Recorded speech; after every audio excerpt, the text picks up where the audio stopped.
Hello student, welcome back to my channel. कैसे हैं आप सभी लोग। आज की वीडियो में हम सॉल्व करेंगे यूपी बीएड का जो आप लोगों का कॉमर्स सब्जेक्ट है, जो बच्चे कॉमर्स ग्रुप से हैं उसका प्रैक्टिस सेट कि कॉमर्स में किस तरह के क्वेश्चंस आप लोग क्या आ सकते हैं। इस पर ऑलरेडी मैंने कुछ प्रैक्टिस सेट आप लोग के अपलोड किए भी हैं, अगर नहीं देखे जरूर से देखिएगा, बहुत अच्छे क्वेश्चन हैं। एक साइड में आप लोग के प्रीवियस ईयर के क्वेश्चन भी चल रहे हैं, वो भी रेगुलर आते रहेंगे, जैसे कि हम प्रीवियस ईयर के क्वेश्चन जो प्रीवियस ईयर में आए थे आपके, तो 2024 का, 2023 का, 2022 का पेपर हम लोग सॉल्व कर चुके थे। 2021 का पेपर चल रहा है, उसको भी सॉल्व करते रहेंगे, साथ साथ प्रैक्टिस भी करते रहेंगे। तो उसके लिए चैनल को सब्सक्राइब जरूर से कर लीजिएगा, जिससे कि रेगुलर वीडियोस आपको मिलती रहें। आइए शुरू करते हैं। Cash discount is allowed on. यहाँ पर कह रहा है कि नगद छूट की अनुमति है, यानी कि जो नगद छूट दी जाती है वो किस पर दी जाती है। तो आपने दो बातें सुनी होंगी, एक ट्रेड डिस्काउंट के बारे में और एक कैश डिस्काउंट के बारे में। जब जर्नल हम बनाते हैं तो वहाँ पर दो की एंट्रीज के बारे में कहा जाता है, कैश डिस्काउंट और ट्रेड डिस्काउंट। तो अब यहाँ पर क्वेश्चन आता है कि किस पर दी जाती है, परचेज पर, सेल पर, प्रॉम्प्ट पेमेंट पर, ऑल ऑफ दीज, इन सभी पर। तो यहाँ पर जो कैश डिस्काउंट होता है, जो नगद छूट दी जाती है, वो दी जाती है प्रॉम्प्ट पेमेंट पर, शीघ्र भुगतान पे। जैसे कि आपसे कहा जाता है कि ऑनलाइन आप लोग कुछ परचेज कर रहे होते हैं, तो आपको कहा जाता है कि अगर आप ऑनलाइन पेमेंट कर देते हैं तो आपको 10% का और डिस्काउंट मिल जाएगा। तो क्या होता है कि आपको एक तरह से प्रेरित किया जा रहा है, मोटिवेट किया जा रहा है कि आप ज़्यादा से ज़्यादा ऑनलाइन पेमेंट कर दें, जिससे कि उनको तुरंत ही पैसे मिल जाते हैं। तो उसके लिए क्या करते हैं, वो डिस्काउंट देते हैं। वो किस तरह का है, कैश डिस्काउंट हो जाता है। और हम एक इम्पॉर्टेंट पॉइंट यहाँ पर भी आता है कि जो कैश डिस्काउंट है, क्या उसको जर्नल एंट्रीज में दिखाया जाता है या उसकी जर्नल एंट्री की जाती है। तो यहाँ पर बिल्कुल जो कैश डिस्काउंट होता है उसकी जर्नल एंट्री की जाती है, लेकिन जो अब ट्रेड डिस्काउंट होता है उसकी जर्नल एंट्री नहीं की जाती है। ये क्वेश्चन भी आपका एग्जाम में पूछा जाता है कि किसकी एंट्री की जाती है, किसकी नहीं। तो जो ट्रेड डिस्काउंट दिया जाता है उसको लेस करके दिखा दिया जाता है, उसकी जर्नल एंट्री नहीं की जाती। लेकिन जो कैश डिस्काउंट होता है उसकी जर्नल एंट्री की जाती है, उसको दिखाया जाता है। तो ये वाला क्वेश्चन भी ध्यान में रखिएगा, ये भी आपसे एग्जाम में पूछ सकता है। चलिए नेक्स्ट क्वेश्चन लेते हैं। नेक्स्ट क्वेश्चन है, account to be created on donation of goods. माल के दान पर जमा किया जाने वाला खाता। परचेस अकाउंट है, कैश अकाउंट है, सेल्स अकाउंट है, डोनेशन अकाउंट है। यहाँ पर कह रहा है कि अगर गुड्स को डोनेशन में दिया जा रहा होता है तो वहाँ पर, या फिर सैंपल के तौर पर भी कह सकते हैं आप, दिया जा रहा होता है तो वहाँ पर हम किस अकाउंट को क्रेडिट करते हैं। तो यहाँ पर कौन सा अकाउंट क्रेडिट होता है, तो दोनों ही कंडीशंस में, चाहे आप डोनेट कर रहे हो चाहे आप सैंपल के उसमें दे रहे हो, जो परचेस अकाउंट होता है, इवन जो अगर ड्राइंग्स भी होती हैं, अगर आप ड्राइंग भी कर रहे होते हैं तो वहाँ पर भी क्या होता है, परचेज अकाउंट ही डेबिट किया जाता है, सॉरी क्रेडिट किया जाता है। तो इस चीज़ का ध्यान में रखिएगा। तीनों में जो 3 पॉइंट्स मैंने बताया आपको, सैंपल के तौर पे दिया जा रहा हो या फिर डोनेशन हो या तो फिर ड्राइंग्स हो, तो तीनों ही कंडीशन में क्या रहेगा, परचेज अकाउंट ही क्रेडिट होता है। एक आंसर क्या हो जाएगा हमारा, ऑप्शन ए हो जाएगा। चलिए नेक्स्ट है, earnings that have a cumulative amount are not paid to the stockholder as a dividend is known as। ऐसी आय जिसमें संचय राशि होती है और स्टॉक धारक को लाभांश के रूप में भुगतान नहीं किया जाता, तो इस रूप में जाना जाता है retained earning, common earning, preferred earning, non paid earning. यहाँ पर क्या कह रहा है कि ऐसी आय यानी कि कोई इनकम आपको हुई है और आपने वो सारी इनकम जो है या उसका कुछ हिस्सा जो है वो लाभांश के तौर पे यानी डिविडेंड के तौर पे नहीं डिस्ट्रीब्यूट किया, कुछ हिस्सा आप उसको रोक लेते हैं कुछ इनकम का, तो वो इनकम जो होती है उसे आप किस तरह से दिखाएंगे, तो उसे हम रिटेन अर्निंग, उसे कहते हैं प्रतिधारित आय। एक आंसर क्या है हमारा, ऑप्शन ए है। उसको आप रिटेन कर रहे हैं, रोक कर रख रहे हैं। अब उसके बहुत से रीजंस हो सकते हैं अलग अलग, तो आप उसको रिटेन अर्निंग की तरह अपने पास रोक करके रखते हैं। तो एक आंसर क्या होगा, ऑप्शन ए हो जाएगा। नेक्स्ट क्वेश्चन है, what is one of the features of cash book. Cash book की एक विशेषता क्या है, it is both a book of original entry as well as book of final entry, it is book of original entry, it is book of final entry, none of these.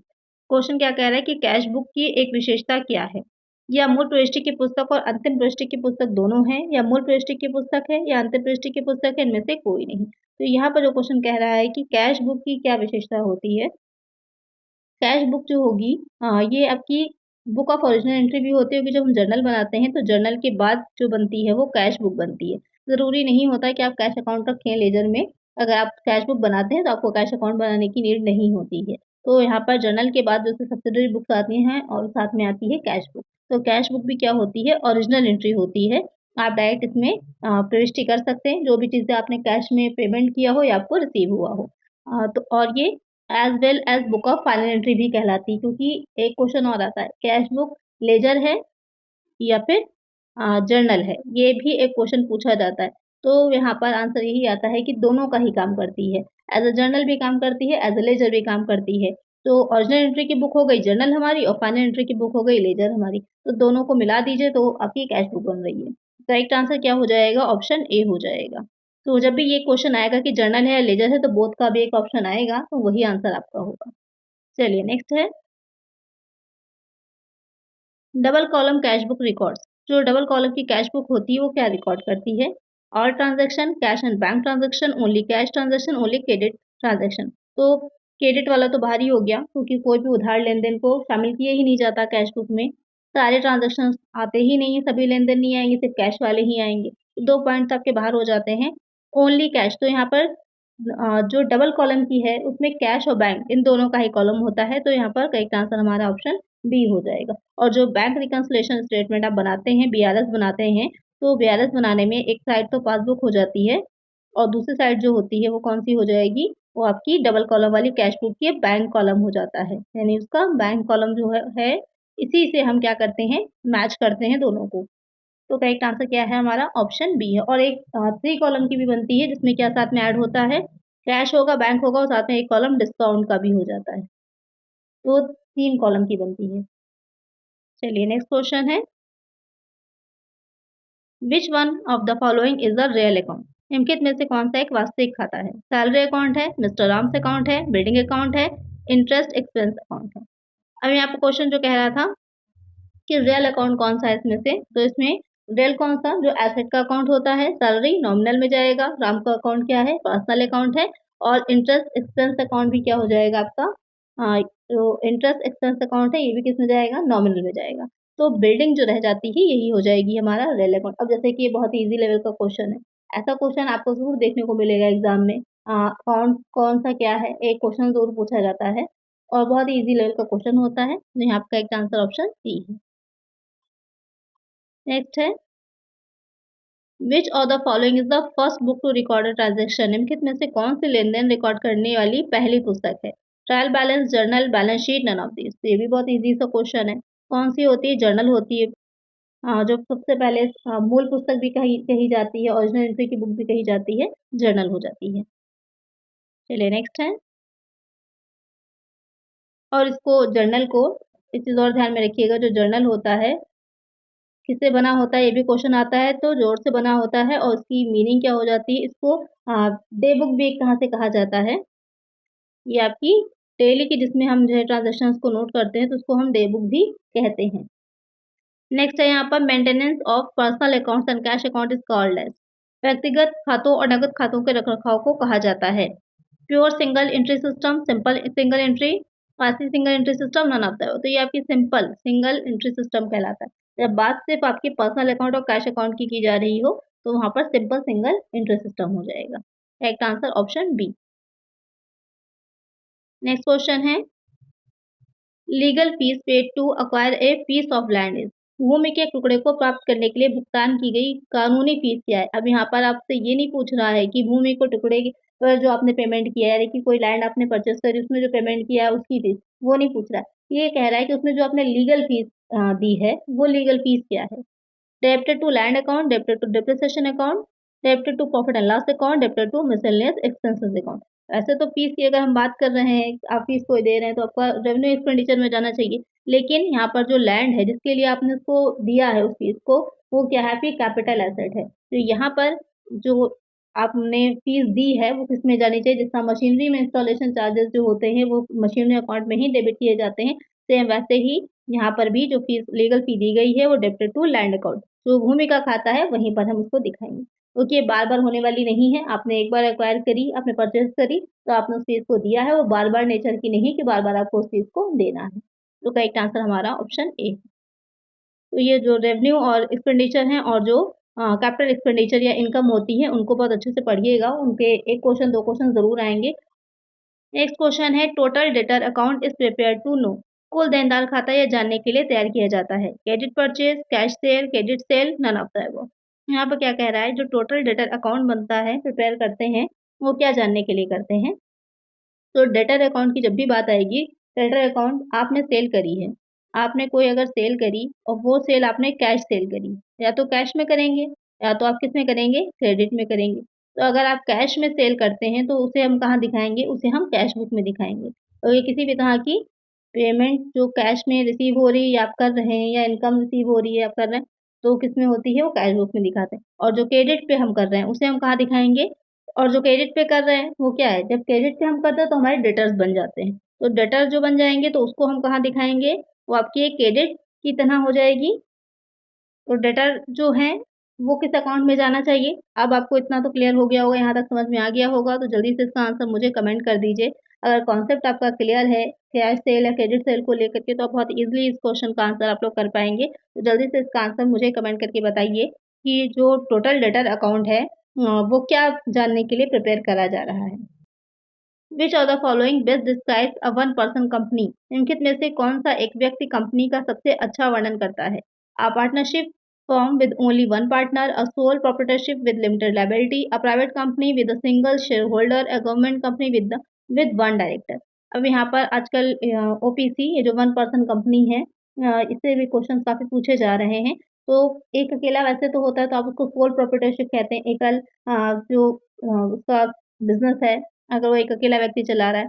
लेकिन यहाँ पर बात की जा रही है, कंपनी वर्ड जोड़ा हुआ है, तो कंपनी जब जोड़ दिया जाता है, तो कंपनी एक्ट है, उसमें जो चीज़ें हैं, वो सारी उस पे लागू हो जाती हैं। अगर वन पर्सन होता है, एकल स्वामी होता है, तो वहाँ पर बहुत सी चीज़ों से उसको छूट मिल जाती है। लेकिन कंपनी जुड़ जाने के बाद उसको वो सारी चीज़ें उस पे आती हैं, जैसे कि ऑडिट कराना कंपल्सरी है, उसको अपने रिकॉर्ड्स रखना होते हैं, ये सारी चीज़ें हैं। अब यहाँ पर क्या डिस्क्राइब कर रहा है, तो a private company with a single share holder, एक शेयर धारक वाली कंपनी जो होती है वो वन पर्सन कंपनी है। एक आंसर ऑप्शन सी है। नेक्स्ट क्वेश्चन है, अ कंपनी कैन नॉट पे under writing commission unless it is authorised bye it's. कोई कंपनी जब तक अंडर राइटिंग जो अंडर राइटर्स होते हैं, अभिगोपक जिसे कहते हैं हिंदी में, क्या कहा जाता है? अभिगोपक। अभिगोपक को कमीशन दिया जाता है, तो उनका भुगतान नहीं कर सकती जब तक कि वो उसके द्वारा अधिकृत ना हो। किसके द्वारा? एओए यानी कि आर्टिकल ऑफ एसोसिएशन की यहाँ पर बात की जा रही है, पार्षद अंतर नियम। एमओए मेमोरेंडम ऑफ एसोसिएशन यानी कि पार्षद सीमा नियम, ये आपके अंतर नियम है। और नीचे हो जाते हैं यहाँ पर एमओए यानी कि ये हो जाएंगे आपके सीमा नियम। दो तरह के होते हैं। अब यहाँ पर क्वेश्चन जो आपसे कह रहा था किसके द्वारा अधिकृत ना हो, तो यहाँ पर जो आपके अंतर नियम है, अंतर नियमों में बताया जाता है कि कमीशन कितना दिया जाएगा और दिया जाएगा या नहीं दिया जाएगा, ये सारी चीज़ें जो होती हैं, कंपनी के अंदर जो चीज़ें हैं, कैसे उसको हैंडल करना है, किस तरह से उसका प्रबंध करना है, मैनेजमेंट करना है, उसको चलाना है कंपनी को, वो सारे जो रूल्स रेगुलेशंस होते हैं, वो सारे ही जो आर्टिकल ऑफ एसोसिएशन है, उसमें लिखे होते हैं। और जो कंपनी की सीमाएँ बता रहा है, वो किसमें आता है? वो मेमोरेंडम ऑफ एसोसिएशन में आता है। सपोज़ कर लीजिए कि जैसे ये कंपनी है, उस कंपनी के ये जो चारों तरफ आ रहा है, ये हो जाते हैं आपके एओए यानी कि आर्टिकल ऑफ एसोसिएशन। इसके भी जो ऊपर जाता है, ये हो जाता है मेमोरेंडम ऑफ एसोसिएशन। इसके भी ऊपर जो जा रहा है, ये वाला जो गोला बड़ा हो जाएगा, ये क्या हो जाएगा? ये कंपनी लॉ हो जाएगी। ये जो कंपनी लॉ है, वो हो जाएगी। इसके बाहर अगर आता है, तो वहाँ पर कोर्ट में ही जाएगा, कोई डिसीज़न अगर हो रहा है। यहाँ तक जो है आपको समझ में आ गया कि जो कंपनी के किसके द्वारा चल रही है, जो आपका आर्टिकल ऑफ एसोसिएशन है, कंपनी की सीमाएँ कौन बना रहा है? Memorandum of association. उसके बाहर भी अगर कोई चीज़ जा रही है, तो फिर वो कंपनी लॉ के अंडर में आ जाती है। सबसे बड़ा जो है, वो कंपनी लॉ होता है और उसके बाहर भी अगर कोई केस किसी तरह का बनता है, तो फिर वो कोर्ट के थ्रू हैंडल किया जाएगा, ट्रिब्यूनल होती है उसके लिए। तो यहाँ पर जो आपका क्वेश्चन था कि कंपनी के अभी जो आपके अभिगोपक होते हैं, तो आर्टिकल ऑफ एसोसिएशन में। अच्छा, अब एक क्वेश्चन और आता है कि ये अंडरराइटर्स होते कौन हैं? तो कभी-कभी ऐसा होता है कि कंपनी के जो शेयर्स होते हैं, कंपनी डायरेक्ट जनता को ना बेच करके, ना सेल करके क्या करती है, ये कंपनीज़ होती हैं एक तरह से, उनको सेल कर देती है। वो लोग परचेज़ कर लेते हैं, इसके बदले में वो परचेज़ करने के बाद वो जनता को उन शेयर्स को बेचते हैं। इसके बदले में वो कंपनी से क्या लेते हैं? कमीशन लेते हैं। तो आपको क्लियर हो गया होगा इसके बारे में पूरा? चलिए नेक्स्ट क्वेश्चन है, in case of shares underwriting commission will be. शेयरों के मामले में अंडरराइटर्स कमीशन कितना होना चाहिए? बहुत ही अच्छा और इम्पोर्टेंट क्वेश्चन है ये। ये आपको क्वेश्चन बहुत कहीं देखने को ही मिला होगा कितना कमीशन जो होता है वो दिया जाएगा, 2%, 3%, 5% या फिर इनमें से कोई नहीं, तो 5% तक दिया जाता है। तो करेक्ट आंसर क्या है? ऑप्शन सी है। नेक्स्ट क्वेश्चन है, in case of debentures underwriting commission will be. Debenture के मामले में, अच्छा अभी जो आपने देखा वो शेयर्स की बात की जा रही थी, वहां पर 5% था, 5% था। अगर बात की जाती है डिबेंचर की, तो कितना होना चाहिए? 3%, 4%, 2.5% या फिर नन ऑफ दीज। तो यहाँ पर जब डिबेंचर की बात की जाएगी तो 2.5% है। शेयर्स में 5% है और डिबेंचर में 2.5% है। दोनों को ध्यान में रखिएगा, दोनों के लिए अलग अलग दे रखा है। नेक्स्ट क्वेश्चन है, according to companies act 2013 the minimum application money should be. Company अधिनियम 2013 के अनुसार न्यूनतम आवेदन राशि होनी चाहिए 5%, 3%, 2%, इनमें से कोई नहीं। अब यहाँ पर क्या कह रहा है कि मिनिमम एप्लीकेशन मनी, आपको मैंने प्रीवियस वीडियो में ही बहुत अच्छे से शेयर्स के बारे में डिटेल में समझाया था कि एप्लीकेशन मनी होती है, अलॉटमेंट मनी होती है, फिर कॉल्स की जाती हैं। तो एप्लीकेशन जब ली जा रही है तो एप्लीकेशन मनी कितनी होनी चाहिए? तो यहाँ पर 5% एटलीस्ट होनी चाहिए। करेक्ट आंसर क्या होगा? ऑप्शन ए होगा। न्यूनतम की बात हो रही है कि मिनिमम कितनी हो सकती है, तो 100 रुपीज़ का अगर कोई शेयर है तो उसका 100 का 5% कितना हो जाएगा? 5। तो 5 रुपये कम से कम एटलीस्ट मिनिमम होना ही चाहिए। उसके ऊपर आप कर सकते हैं, लेकिन कम से कम 5 तो होने ही चाहिए। नेक्स्ट क्वेश्चन है, a company must inform the registrar about redemption of preference shares with in. किसी कंपनी को रजिस्ट्रार को वरीयता शेयरों के मोचन के बारे में निम्नलिखित समय के भीतर सूचित करा जाना चाहिए। 21 डेज, 15 डेज, 30 डेज या फिर इनमें से कोई नहीं। यहाँ पे क्वेश्चन क्या कह रहा है कि company must inform the registrar, यानी एक कंपनी जो होती है उसको रिडेम्पशन ऑफ प्रेफरेंस शेयर्स, जो आप लोग के इक्विटी शेयर्स होते हैं, अगर किसी ने इक्विटी शेयर्स परचेज किए हैं तो कंपनी की लाइफ टाइम में उसको वो रिडीम नहीं करा सकता। लेकिन अगर किसी ने प्रेफ़रेंस शेयर्स लिए हैं तो वो उसकी लाइफ पीरियड में क्या होता है, वो रिडीम करा सकता है। रिडीम का मतलब ये है कि उसको जैसे 10 साल के या 20 साल के बाद उससे जितना अमाउंट होता है वो वापस मिल जाता है। तो यहाँ पर अगर प्रेफ़रेंस शेयर्स हैं उसको रिडीम कराया जा रहा है, तो रिडीम कराने की सूचना जो इन्फॉर्मेशन जो है रजिस्ट्रार को देनी पड़ती है। तो कितने दिन में देनी पड़ती है, ये क्वेश्चन है। यहाँ पर 30 डेज़ होता है उसके लिए। एक आंसर हमारा ऑप्शन सी है। नेक्स्ट क्वेश्चन है, share capital amount is treated as the dash capital of a company. Share premium राशि को कंपनी की पूंजी माना जाता है। Issued, reserve, subscribe, none of the. यहाँ पर क्या क्वेश्चन कह रहा है कि जो शेयर प्रीमियम अमाउंट होता है, प्रीमियम शेयर पे जो प्रीमियम मिलता है तो वो कंपनी में किस तरह की कैपिटल की तरह उसको ट्रीट करेंगे। तो वो रिजर्व कितना होता है, रिजर्व सरप्लस में दिखाया ही जाता है। लायबिलिटी साइड में कैपिटल के नीचे रिजर्व सरप्लस साइड में उसको हम दिखाते हैं। तो करेक्ट आंसर क्या हो जाएगा? ऑप्शन बी हो जाएगा। संचित नहीं, यहाँ पर संचय ज़्यादा सही वर्ड रहेगा। संचित तो पूंजी में भी चला जाता है तो उसका मीनिंग बदल जाता है, क्योंकि जो आप लोग की रिजर्व कैपिटल होती है वो अलग चीज़ होती है। यहाँ पर हम प्रीमियम की बात कर रहे थे, तो यहाँ पर संचित के बजाय संचय वर्ड ज़्यादा सही है। तो करेक्ट आंसर हमारा ऑप्शन बी है। नेक्स्ट क्वेश्चन है, a company can create reserve capital by passing. कोई कंपनी आरक्षित पूंजी का निर्माण निम्न द्वारा कर सकती है। बीसी की बात कर रहे थे हम लोग प्रीवियस क्वेश्चन में। एन ऑर्डिनरी रेजोल्यूशन के द्वारा, a special resolution, a board resolution, none of the. Question कह रहा है यहाँ पर एक कंपनी जो है वो आरक्षित पूंजी कर सकती है क्या पास करके। तो यहाँ पर अगर कंपनी को आरक्षित करना है कुछ पूंजी को अपनी, तो उसके लिए उसको विशेष प्रस्ताव पारित करना होता है, स्पेशल रेज़ोल्यूशन लेना होता है। होता क्या है यहाँ पर, रिज़र्व कैपिटल जो होती है, अगर आपने कुछ कैपिटल अपनी रिज़र्व कर दी, तो वहाँ पर आप तब तक उसका यूज़ नहीं कर पाएँगे जब तक कि कंपनी लिक्विडेशन में नहीं जाती, जब तक कि कंपनी का समापन नहीं होता है। आप लिक्विडेशन के टाइम ही उस कैपिटल को यूज़ कर सकते हैं, उसके पहले नहीं कर सकते। तो वो आपकी पूंजी क्या होती है? रिज़र्व कैपिटल होती है। करेक्ट आंसर यहाँ पे क्या है? Option B. नेक्स्ट क्वेश्चन है, the capital which is part of the uncalled capital of the company which can be called up only in the event of its winding up it is called. वह पूंजी जो company की अप्रयुक्त पूंजी का हिस्सा है, जिसे केवल समापन की स्थिति में ही वापस बुलाया जा सकता है, उसे कहा जाता है issued capital, nominal, authorise capital, reserve capital. अभी इसी क्वेश्चन को मैंने आपको बताया कि जब कंपनी वाइंडिंग अप होगी, लिक्विडेशन में जाएगी, तभी उस पूंजी को हम लेते हैं। वो कौन सी होती है? रिजर्व कैपिटल होती है, आरक्षित पूंजी होती है, या संचित पूंजी कहा जाता है। एक आंसर हमारा ऑप्शन डी है। नेक्स्ट क्वेश्चन है, what is the maximum period for redemption in case of preference shares issued by the company. Company द्वारा जारी किए गए वरीयता शेयरों के मामले में मोचन की अधिकतम अवधि क्या है? 10 ईयर्स है, 15 ईयर्स है, 20 ईयर्स है, इनमें से कोई नहीं। यहाँ पर क्या कह रहा है कि रिडेम्पशन की, तो अभी इसके बारे में मैंने आपको बताया था कि रिडेम्पशन क्या होता है। अब यहाँ पर पूछ रहा है कि मैक्सिमम पीरियड कितना होना चाहिए, कितने टाइम तक के जारी किए जाते हैं, उसके बाद रिडेम्पशन हो जाता है।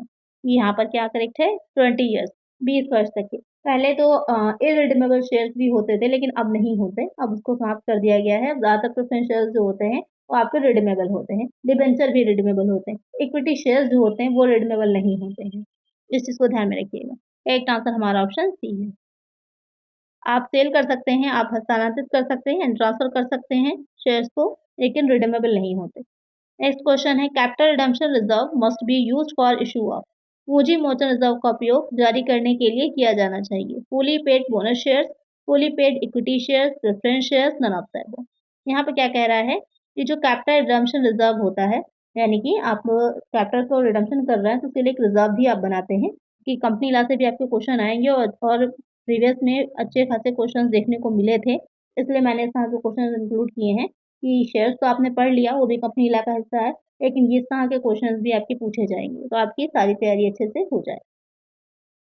अब यहाँ पर जो क्या कह रहा है कि must be use for issue of, किस चीज़ को इश्यू करने के लिए आप यूज़ कर सकते हैं। तो जिस तरह से आपने देखा था कि जो आपकी सिक्योरिटी प्रीमियम की राशि थी, उसका आप लोग यूज़ कर सकते थे, तो वैसे ही यहाँ पर भी इसका यूज़ किया जा सकता है। किस लिए कर सकते हैं? आप fully paid up bonus shares को के लिए कर सकते हैं। अगर आप पूरी तरह से भुगतान किए गए बोनस शेयर्स इश्यू कर रहे हैं, तो वहाँ पर आप इस अमाउंट का यूज़ कर पाएँगे। नेक्स्ट क्वेश्चन है part of the issue capital taken by public is called. जनता द्वारा ली गई जारी पूंजी का हिस्सा कहलाता है।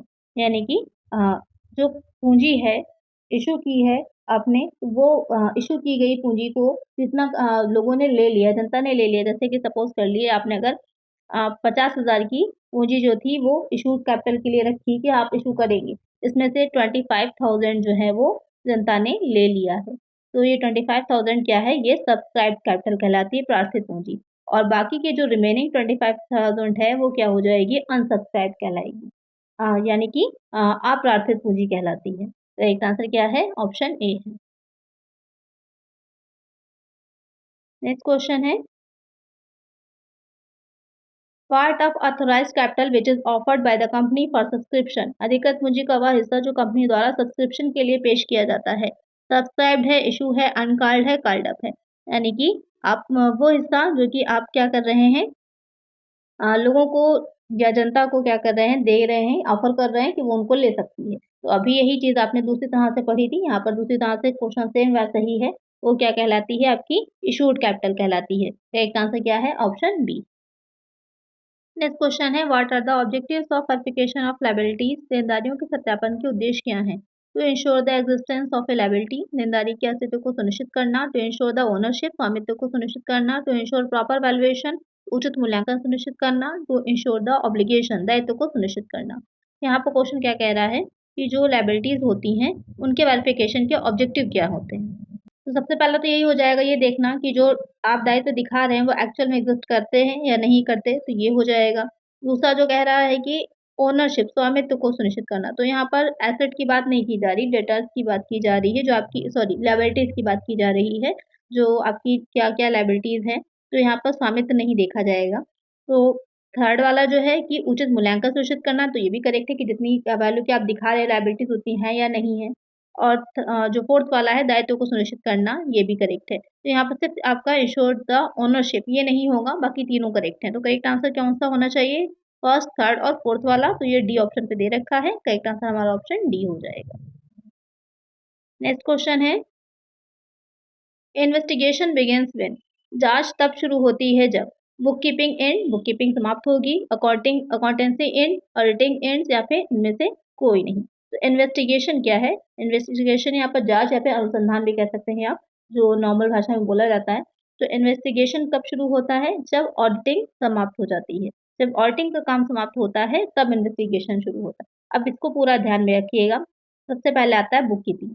बुक कीपिंग यानी कि पुस्तक पालन। तो बुक कीपिंग में क्वेश्चन आपका बनता है कि बुक कीपिंग जो होती है पहले होगी सबसे, उसके बाद में क्या आता है, अकाउंटिंग का काम आता है। जहाँ पर बुक कीपिंग समाप्त होती है वहाँ से अकाउंटिंग शुरू होती है, लेखांकन शुरू होता है। उसके बाद क्वेश्चन आता है कि ऑडिटिंग, तो जहाँ पर अकाउंटिंग समाप्त होती है वहाँ पर ऑडिटिंग आती है, यानी कि अंकेक्षण का काम आता है।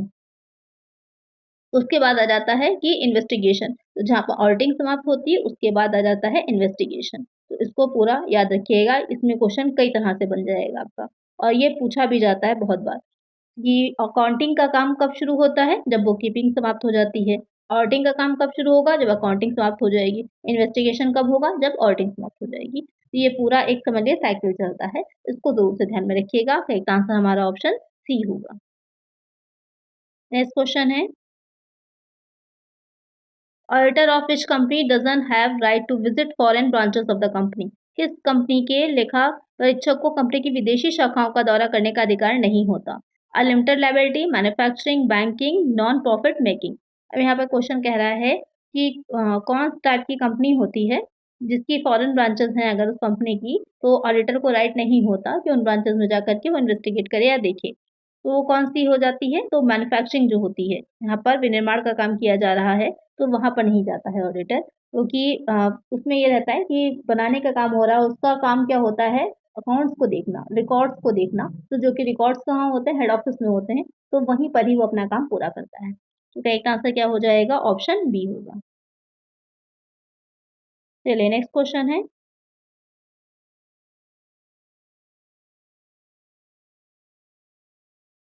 Internal audit report is submitted to, जो आंतरिक लेखा परीक्षा रिपोर्ट होती है वो किसको प्रस्तुत की जाती है? गवर्नमेंट को, क्रेडिटर्स को, शेयर होल्डर्स को, बोर्ड ऑफ डायरेक्टर्स को। अब इंटरनल जो ऑडिट होता है, इंटरनल ऑडिटर को कौन नियुक्त करता है, कौन अपॉइंट करता है? क्योंकि जो अपॉइंट करता है रिपोर्ट भी तो उसी को ही दी जाती है। जैसे कि नॉर्मल ऑडिटर जो होता है, तो ऑडिटर को कौन आपका नियुक्त करता है, अपॉइंट करता है? तो शेयर होल्डर्स करते हैं। तो शेयर होल्डर्स जो करते हैं तो रिपोर्ट भी किसको दी जाती है? शेयर होल्डर्स को ही दी जाती है। रिपोर्ट भी किसको दी जाती है? रिपोर्ट भी शेयर होल्डर को दी जाती है। तो यहाँ पर इंटरनल ऑडिटर जो होता है उसको कौन अपॉइंट करता है? उसको बोर्ड ऑफ डायरेक्टर्स करते हैं। तो रिपोर्ट भी किसको सबमिट की जाएगी? बोर्ड ऑफ डायरेक्टर को ही सबमिट की जाएगी। तो सारी चीज़ों को क्लियर रखिएगा। इंटरनल ऑडिटर की बात करेगा तो वहाँ पर बोर्ड ऑफ डायरेक्टर आ जाएँगे। अगर सिर्फ ऑडिटर की बात की जाती है तो शेयर होल्डर आ जाएँगे। चलिए नेक्स्ट क्वेश्चन है, which is a book maintained by the audit clerk? लेखा परीक्षा क्लर्क द्वारा कौन सी पुस्तक रखी जाती है? Audit programme, internal check, audit notebook, इनमें से कोई नहीं। क्वेश्चन क्या कह रहा है कि which is the book maintained by the audit clerk? जो ऑडिट क्लर्क होता है वो कौन से बुक को मेंटेन करता है? तो यहाँ पर ऑडिट नोटबुक जो होती है, लेखा परीक्षा की नोटबुक जो होती है, वो जो होगा वो ऑडिट क्लर्क करता है मेंटेन। तो करेक्ट आंसर क्या होगा? Option C. जो ऑडिट प्रोग्राम बनाया जाता है तो वो मेन ऑडिटर बनाता है और साथ में उसके जो होते हैं क्लर्क भी होते हैं, उसके जो सहयोगी होते हैं असिस्ट करने वाले वो भी रहते हैं, लेकिन मेन जो होता है वो ऑडिटर होता है।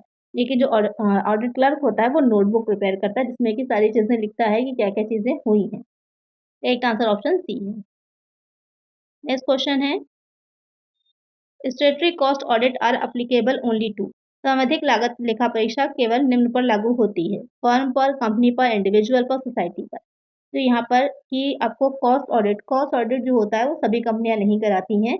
वैधानिक तौर पर कॉस्ट ऑडिट जो होता है सिर्फ कुछ ही कंपनियों के लिए कंपलसरी किया गया है। मेनली उनके लिए होता है जो कि मैन्युफैक्चरिंग में लगी होती हैं।